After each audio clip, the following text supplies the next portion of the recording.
বর্তমানে আমরা যে কোরবানি করি, এই কোরবানির গোশত, মাংস, রক্ত, এগুলাকে আল্লাহ তাআলা কোনো কিছু নেন?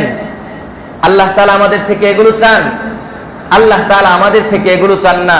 আল্লাহ তাআলা বলেন, লা ইয়ানালাল্লাহু লুহুমুহা ওয়ালা দিমাউহা ওয়ালাকিন ইয়ানালুহুত তাকওয়া মিনকুম। আল্লাহ তাআলা বলেন যে আমি দুনিয়ার মধ্যে তোমরা যারা কোরবানি করবা, এই কোরবানির পশুর রক্ত, মাংস, এগুলো আমি আল্লাহ তাআলা দেখি না।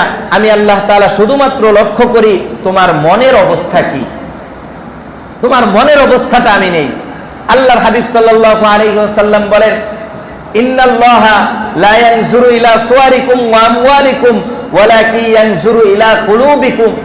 আপনি নামাজ পড়ছেন, আল্লাহর ঘরে এসে আল্লাহর কুদরতি পায়ে সিজদা দিবেন, আল্লাহ আপনার এই অন্য কিছু দেখেন না। আপনি যে নামাজ পড়তেছেন, আপনার মনের অবস্থাটা কি, এটা আল্লাহ দেখেন। আপনি একজনকে 100 টাকা দান করতেছেন, মসজিদে দান করতেছেন, আল্লাহ ওই দানটা দেখেন না, কম করলেন না বেশি করলেন, এটা আল্লাহ দেখেন না। আল্লাহ দেখেন আপনার মনের অবস্থা কি, আপনি কোন নিয়তে দানটা করতেছেন। আল্লাহ আপনার এটা নেন। আল্লাহ তাআলা বলেছেন, ইন্না আক্রামাকুম ইনদাল্লাহি আতকাকুম। তোমাদের মধ্যে যারা আছে তাদের মর্যাদা আমি আল্লাহ তাআলার কাছে দুনিয়াবি কোনো বিষয় দেখে নয়, কার চেহারা সুন্দর, কে লম্বা উঁচা, এইগুলা দেখে আমি আল্লাহর কাছে তার মর্যাদা না। তার মর্যাদা হচ্ছে শুধুমাত্র একমাত্র তাকওয়ার উপরে।